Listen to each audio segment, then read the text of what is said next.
नमस्तुभ्यम। मैं हूं के शिक्षा गुरु और एक बार फिर से हाजिर हूं लाइव प्रश्नोत्तरी का एक नया टॉपिक लेकर के, और जिसके अंदर 5 दुर्लभ प्रश्न पूछे जाएंगे। और ये है आपका भाग 17 संस्कृत वर्णमाला।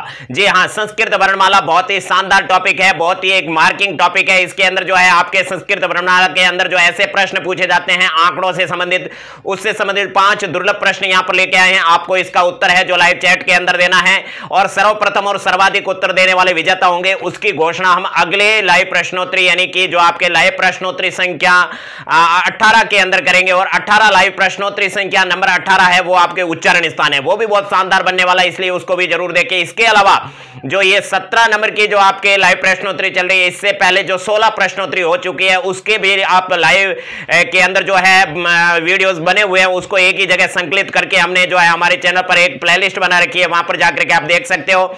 और उसके अलावा जो हमारे चैनल के डिस्क्रिप्शन बॉक्स में जाकर के भी विभिन्न प्रकार की लिंक बनी हुई है, वहां पर देख सकते हो। वहां पर रीड संस्कृत भाषा का संपूर्ण कोर्स एक ही जगह एक ही लिंक में प्राप्त कर सकते हो।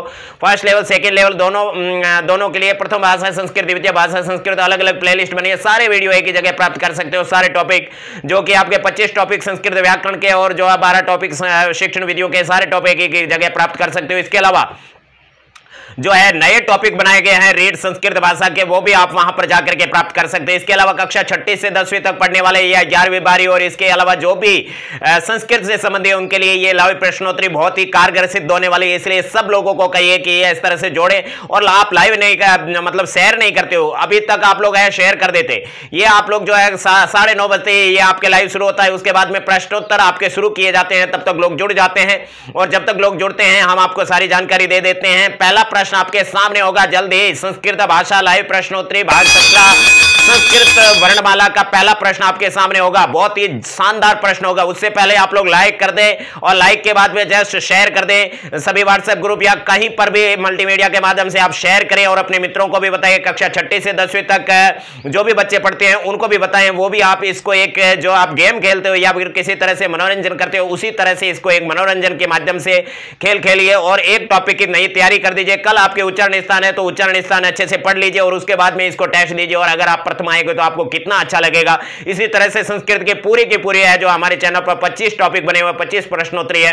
प्रत्येक टॉपिक को देखने से पहले आप उस टॉपिक की तैयारी करें। जो वीडियो बन चुके हैं वो या फिर आगे बनने वाले हैं वो सारे के सारे आप लोग जो है 25 के 25 26 के 26 टॉपिक है वो आपके पार्ट है, उसके अंदर जो है आप अच्छे से तैयारी करके उसके बाद में टेस्ट देवें। जी हाँ, आज का टेस्ट तो आप दे दीजिए। वादे के मुताबिक हम जो है आपके विजेताओं की घोषणा करते हैं। जो इससे पहले पार्ट 16 हुआ था जो कि आपके माहेश्वर सूत्र हुआ था संस्कृत के अल्फाबेट, उसके अंदर जो विजेता हैं उनकी घोषणा कर देते हैं।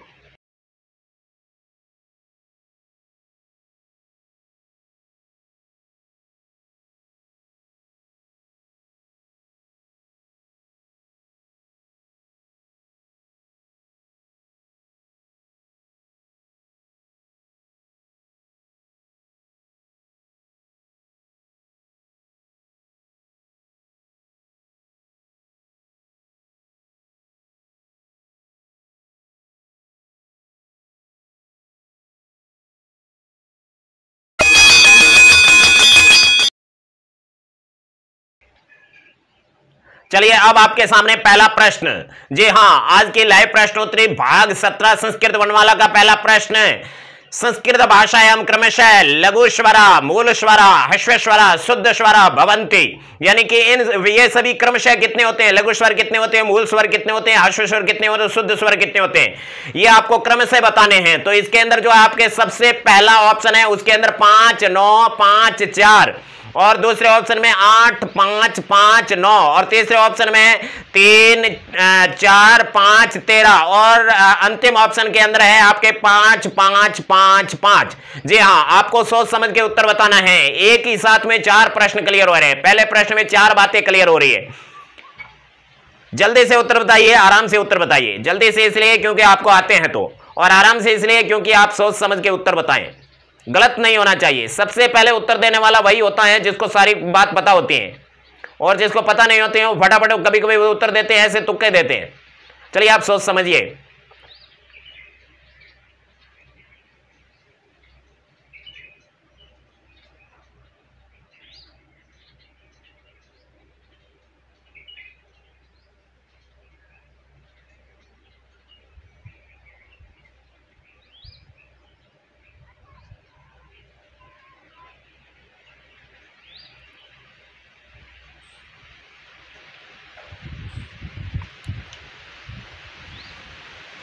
चलिए, आपके पहले प्रश्न का समय समाप्त होता है अब। जिसने उत्तर दिया उसको बहुत बहुत धन्यवाद, लेकिन जो है आप लोग शेयर कर दीजिए। जब तक कि अपन पहला क्वेश्चन है एक्सप्लेन कर देते हैं, आपको समझना है अच्छे तरीके से। पहले प्रश्न को हम बोर्ड पे समझाते हैं, वहां पर उत्तर बताते हैं। चलिए चलते हैं मैदान में। चलिए, पहले प्रश्न का सही उत्तर है वो हम बता देते हैं, ऑप्शन नंबर 4। जी हां, ऑप्शन नंबर 4 राइट है। लघु स्वर 5 होते हैं, मूल स्वर 5 होते हैं, ह्रस्व स्वर 5 होते हैं, शुद्ध स्वर 5 होते हैं, और वो जो है आपके 5 स्वर ही होते हैं। इनके अलग अलग नाम हैं, इसलिए ऑप्शन नंबर 4 के अंदर आप देख सकते हो 5 5 5। तो वो कौन से होते हैं? ए, ई, उ, री और ली। ये 5 स्वर है, इनको लघु स्वर कहते हैं। ये 5 स्वर है, इनको मूल स्वर कहते हैं। ये 5 स्वर है, इनको ह्रस्व स्वर कहते हैं। ये 5 स्वर है, इनको शुद्ध स्वर कहते हैं। तो बोलो, पहले प्रश्न में कितने प्रश्न जमा हुए आपके दिमाग में? पहले प्रश्न में 4 प्रश्न दिमाग में हुए जमा। तो चलते हैं दूसरे क्वेश्चन की ओर। चलिए, आपके सामने दूसरा क्वेश्चन, बहुत ही शानदार क्वेश्चन। क्रमशः वृद्धि संज्ञका और गुण संज्ञका च सर्वा स्वराः सन्ति। सभी स्वर कौन से के अंदर हैं? क्रमशः। क्रमशः बताने, डबल डॉट बीच में है। वृद्धि संज्ञका, गुण संज्ञका, इसके बाद बीच में डबल डॉट है। तो पहले ऑप्शन के अंदर है आई, औ, डबल डॉट ए, ओ, और दूसरे ऑप्शन के अंदर अ, आई, ओ, डबल डॉट आ, ए, ओ। तीसरे ऑप्शन के अंदर है आ, आई, औ, डबल डॉट अ, ए, ओ। चौथे ऑप्शन के अंदर है आई, औ, डबल डॉट ई, उ। आपको बताना है, पहले ग्रुप के अंदर तो है आपके वृद्धि संज्ञक होने चाहिए और दूसरे ग्रुप के अंदर गुण संज्ञक होने चाहिए। जल्दी से उत्तर बताइए, आराम से बताइए। जिसको पता है वो जल्दी से बताएगा। कुछ लोग कहते हैं देख के बता दिया, तो अरे देखेगा तब तक तो, हाँ तब तक तो उत्तर बता देंगे, और जो सबसे पहले उत्तर बताएगा वही विजेता है। बाद में तो सारे उत्तर भले ही बताओ ना, जिसको आता है वो बताएंगे। हम जिसको जानते हैं, और जो हमारा चिर परिचित यहां पर कमेंट करने वाला विद्यार्थी है, उसको तो हम जो हृदय से जान लेते हैं कि किसने किसका उत्तर दिया है, क्योंकि ये तो प्री रिकॉर्डेड है। यहां पर किसी का नाम नहीं लिया जा सकता। यहां पर तो उसी का नाम लिया जाता है जो सर्वप्रथम और सर्वाधिक उत्तर देता है। दूसरे दिन जो वीडियो रिकॉर्डेड होता है उसके अंदर जो है उसका नाम लिया जाता है कि वो उसने भाई सर्वाधिक उत्तर दिया, वो विजेता है। और 5 प्रश्नों के अंदर सर्वप्रथम उत्तर देने वाले, सही उत्तर देने वाले का नाम भी अगले वीडियो के अंदर लिया जाता है। तो दूसरा प्रश्न का उत्तर आपने सही ढंग से बताया होगा।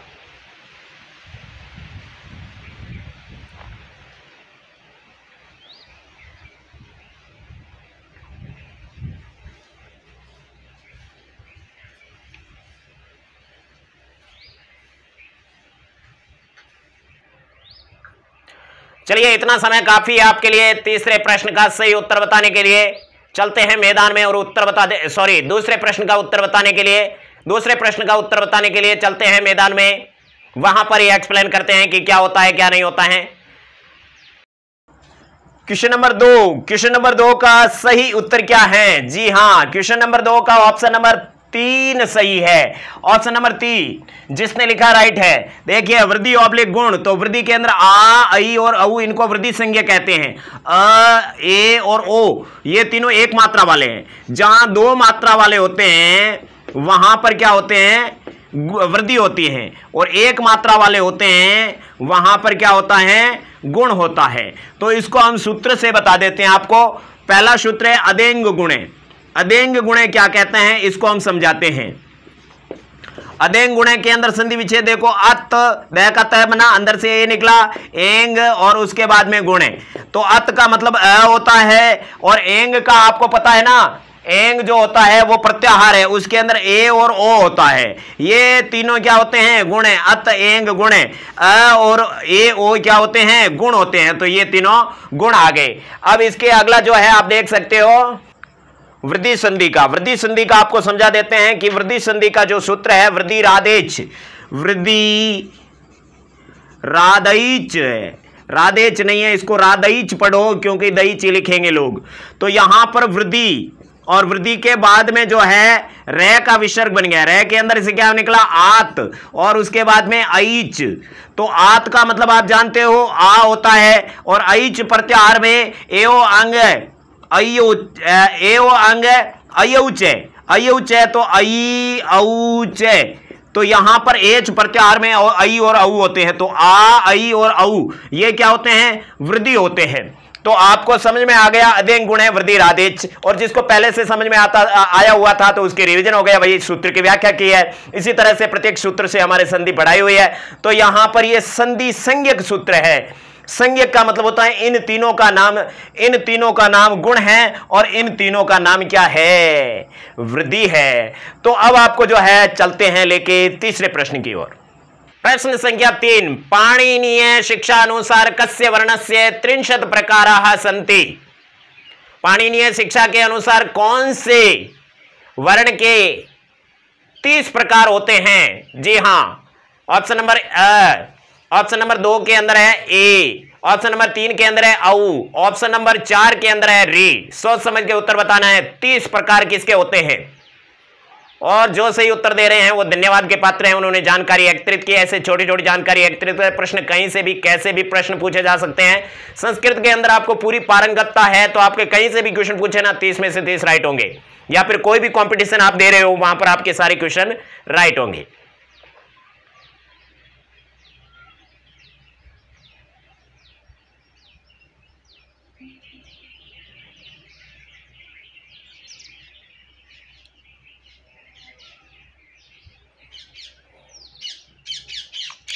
सही उत्तर देने वाले धन्यवाद के पात्र है, और धन्यवाद की पात्रा है। पात्र शब्द में टाप प्रत्यय जोड़ के पात्रा बना। इसी तरह से भद्र शब्द के अंदर टाप प्रत्यय जोड़ के भद्रा बनता है। भद्र का मतलब सज्जन, भद्रा का मतलब सज्जन। हिंदी में तो एक ही तरह बोला जाता है। चलिए बात करते हैं अभी तीसरे प्रश्न की। तीसरा प्रश्न चलते हैं मैदान में, बोर्ड पर लेखनी से आपको समझा देते हैं कि इसका उत्तर क्या है और इसके अंदर क्या प्रोसेस है, क्या मिस्ट्री है, इसको एक्सप्लेन कर देते हैं। चलिए तीसरे प्रश्न का सही उत्तर बता देते हैं। तीसरे प्रश्न का सही उत्तर है ऑप्शन नंबर 4। जी हां, ऑप्शन नंबर 4 राइट है। वो कैसे, वो समझा देते हैं। यहां पर देखिए प्रत्येक वर्ण है कि वर्ण कितने हैं, 9। ए, ई, उ, री, ली, ए, ओ, आई और औ, ये आपके कितने वर्ण हो गए, 9 वर्ण हो गए। तो 9 वर्णों के प्रकार है कितने, ह्रस्व, दीर्घ और प्लुत के हिसाब से। तो ह्रस्व कितने होते हैं, अ के ह्रस्व होते हैं 6, दीर्घ कितने होते हैं 6, प्लुत कितने होते हैं 6। तो अ कितने प्रकार के, 6 6 12 6 18, ठीक है। उसी तरह से आपके ई, उ और री, ये भी आपके ह्रस्व दीर्घ प्लुत होते हैं। ह्रस्व ए, ह्रस्व ई, ह्रस्व उ, ह्रस्व री, दीर्घ और प्लुत भी होते हैं। प्लुत तो 9 के 9 होते हैं, इसलिए ये कितने होते हैं, ये भी 18 18 होते हैं। तो री के अंदर ह्रस्व होता है कि हाँ होता है, दीर्घ होता है कि नहीं होता है, और उसके बाद में प्लुत तो सभी होते हैं। तो ये ली कितने हो गए, 12। ली के 12 प्रकार हो गए। ए के अंदर ह्रस्व होता है कि नहीं होता है, ओ, आई, औ, इनके अंदर ह्रस्व नहीं होता है, ये दीर्घ है ऑलरेडी पहले से ही। तो यहां पर आपके 6 6 6 और प्लुत 6 6 6 कितने हो गए, ये भाई ये भी 12 12। तो अब यहां पर प्रश्न आपका ऑप्शन नंबर 4 राइट हुआ, वो आपके हैं 30, ठीक है ना। वो 30 राइट कैसे हुआ है, जो आपके जो 30 प्रकारा पाणिनीय शिक्षा अनुसार कस्य वर्ण से 30 प्रकारा, किस वर्ण के 30 प्रकार होते हैं। तो ऑप्शन आपके जो वहां पर री आया है, री ऑप्शन क्यों आया है, क्योंकि यहां पर देखिए री, ये आप देखिए ये री और ली पास में है ना, ये आपके री कितने प्रकार का, री आपके 18 प्रकार का, और ली कितने प्रकार का, 12 प्रकार का। ये आपस में जुड़ जाते हैं। री ली वर्णियों मिते सावर्णम वाच्यम सूत्र कहता है। इसलिए री का पूछे तो भी 30 बोलना, ली का पूछे तो भी 30 बोलना, लेकिन आपको 30 ऑप्शन में नहीं हो तो री का 18 करना, ली का 12 करना। इस तरह से हमने जो है हमारे चैनल पर बेरहमी से पढ़ाया है, लेकिन आप लोग जो रहम करते जा रहे हो, पढ़ते जाओ बढ़ते जाओ। उम्मीद करते हैं तीसरे क्वेश्चन आपको समझ में आ गया होगा। चलते हैं चौथे क्वेश्चन की ओर। अब आपके सामने चौथा क्वेश्चन, बहुत ही शानदार क्वेश्चन। पाणिनीय शिक्षा अनुसार ली वर्णस्य ह्रस्व दीर्घ प्लुतानुसार कति प्रकार संति, कितने प्रकार होते हैं, ह्रस्व दीर्घ प्लुत के कितने प्रकार होते हैं, पाणिनीय शिक्षा अनुसार के ली वर्ण के कितने प्रकार होते हैं। ऑप्शन नंबर 1 एकः, ऑप्शन नंबर 2 द्वौ, ऑप्शन नंबर 3 द्वयोरपि यानी पहला और दूसरा दोनों, और ऑप्शन नंबर 4 एको अपि नास्ति। तो बताइए ली वर्ण के ह्रस्व दीर्घ प्लुत के अनुसार कितने प्रकार के होते हैं पाणिनीय शिक्षा के अनुसार? सही उत्तर बताएं। क्या सोच रहे हो, कभी पढ़ा नहीं ऐसा? हमने जो पाणिनीय शिक्षा के अनुसार जो है संस्कृत वर्णमाला नाम का टॉपिक पढ़ा है, वहां पर एक एक चीज डाउट क्लियर किया। किसी तरह का कोई भी सेंसलेस ऐसे नहीं है कि हम कर रहे हैं। वहां पर मैंने बहुत ही एक कॉन्फिडेंस के साथ में हर चीज बताई है। तो अब हमने मतलब 1 से लगाकर 100 तक सारी बातें बताई, एक भी बात पीछे नहीं जोड़ी। और इतनी सी बात है, क्या है, कुछ नहीं। जो बात वहां पर लिखी है आप लोग समझ लो, उसको याद कर लो। जो चीज आपको याद है उसको अलग से रखो, जो नहीं है उसको हाईलाइट रखो माइंड के अंदर। उसको है ना, जो चीज याद नहीं होती उसके बारे में टेंशन लो तो वो याद हो जाती है, बस फाइनल।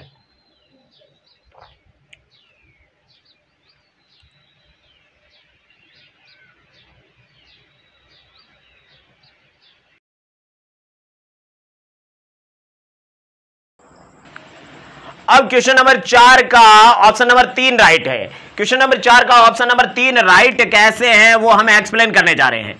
तो यहां आप देख सकते हो इसके ऑप्शन नंबर 3 के अंदर द्वयोरपि लिखा है, और प्रश्न क्या लिखा है? प्रश्न लिखा है पाणिनीय शिक्षा अनुसार ली वर्णस्य ह्रस्व दीर्घ प्लुतानुसार कति प्रकार संति। तो वहां पर आपको स्वर कितने होते हैं पाणिनीय शिक्षा के अनुसार? 21 या 22 होते हैं। 21 भी राइट, 22 भी राइट। तो वो कैसे होते हैं? वो ली वर्ण के कारण होते हैं।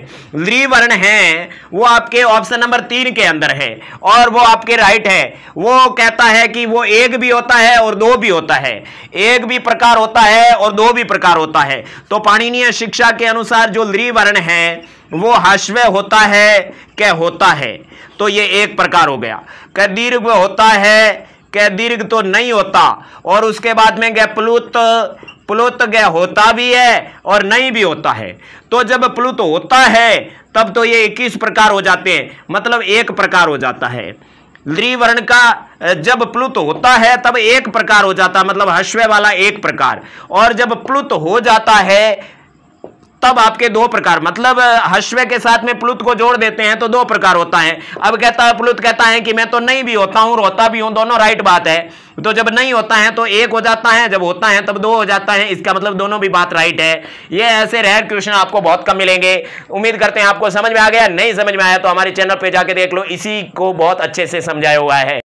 चौथे क्वेश्चन का समय समाप्त होता है। अब चलते हैं 5वें क्वेश्चन की ओर। बहुत ही शानदार जानदार क्वेश्चन, अंतिम क्वेश्चन। लोग कहते हैं भारी क्वेश्चन देते हैं तो हल्का दे दिया भाई। यम वर्णा कति संति। यम वर्ण कितने होते हैं? जल्दी से बताइए, यम वर्ण कितने होते हैं? ऑप्शन नंबर 1 त्रय, ऑप्शन नंबर 2 चत्वार, ऑप्शन नंबर 3 पंच, ऑप्शन नंबर 4 षट। सही उत्तर बताइए, यम वर्ण कितने होते हैं? यम वर्णा, किसी को यह भी पता नहीं यम वर्ण क्या होता है? यमदूत होता है भैया, दूर रहना उससे। अरे यम वर्ण कितने होते हैं उसको बताने हैं। उत्तर हम बताएंगे तब आपके बोर्ड पे जाएंगे, तब एक्सप्लेन करेंगे पूरा का पूरा शानदार जानदार तरीके से।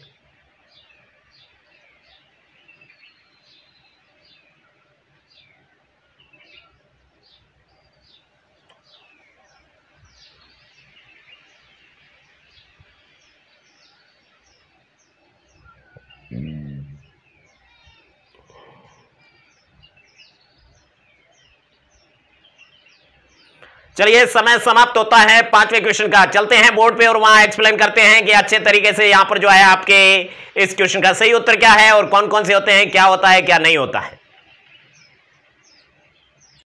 चलिए 5वें क्वेश्चन का सही उत्तर है ऑप्शन नंबर 2 राइट है, यानी कि 4 होते हैं। यम वर्ण कितने होते हैं? 4 होते हैं। और वो कौन कौन से और कैसे, देखिए वो होते हैं क, ख, ग और घ।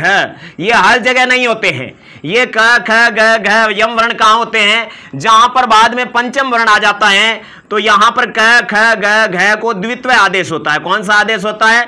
द्वित्व आदेश होता है। तो द्वित्व आदेश होता है तो जो सेकंड वाला होता है वो यम होता है।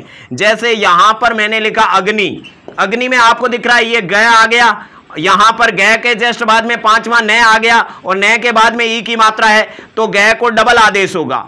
तो यहां पर कहीं कहीं आपको ऐसा लिखा मिलेगा। तो ये सेकंड वाला जो ग है वो आपके यम वर्ण है। इस तरह के 4 यम होते हैं, ठीक है ना। जो वर्ण गिनेंगे तो उसके अंदर यम एक ही होता है, लेकिन वर्ण गिनेंगे तब जाकर के इसके 4 हो जाते हैं। ये भी हमारे चैनल पे पढ़ाए हुए हैं। आप हमारे चैनल पर एक एक चीज पढ़ करके उसके बाद में आने वाली सारी प्रश्नोत्तरी का जो है अच्छे से ध्यान रखना और पढ़ना, क्योंकि इसी तरह से हमारे चैनल पर प्रश्नोत्तरी चलती हैं। 25 या 26 टॉपिक प्रश्नोत्तरी को हो गए, इसके अलावा सारे के सारे हमारे चैनल पर पढ़ाए हुए हैं। तो चलिए भाग 17 यही समाप्त होता है और भाग 18 के अंदर फिर से एक नई तैयारी के साथ में आना। उच्चारण स्थान का आपके जो है 5 प्रश्न दुर्लभ प्रश्न पूछे जाएंगे। अच्छे से तैयारी करना ना। हमारे चैनल पर 2 प्रकार से पढ़ाई, एक फ्रंट पेज में लाइव जो आपके प्लेलिस्ट में मिल जाएंगे, और आपके जो एक रीड संस्कृत भाषा के संपूर्ण कोर्स में मिल जाएंगे जो बैकग्राउंड टीचिंग में पढ़ाए। अच्छे से पूरा अध्ययन कर लाना। कोई भी किसी तरह का क्वेश्चन उच्चारण स्थान का गलत नहीं होना चाहिए। इन्हीं उम्मीद के साथ में अगली वीडियो तक के शिक्षा गुरु को आज्ञा दीजिए। धन्यवाद, नमस्कार। भगवान आपका भला करे। हे भगवान भला सबका करो, लेकिन